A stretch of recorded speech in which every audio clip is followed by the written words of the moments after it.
رسول اللہ صلی اللہ علیہ وسلم کسی کام کا حکم دیتے تو ایسا ہی کام ہوتا جس کے کرنے کی لوگوں میں طاقت ہوتی۔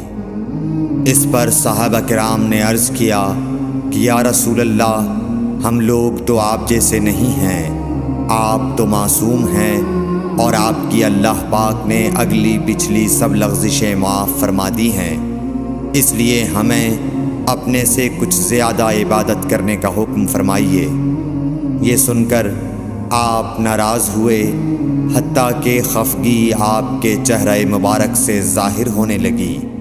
پھر فرمایا کہ بے شک میں تم سب سے زیادہ اللہ سے ڈرتا ہوں اور تم سب سے زیادہ اسے جانتا ہوں، بس تم مجھ سے بڑھ کر عبادت نہیں کر سکتے۔ صحیح بخاری حدیث نمبر 20۔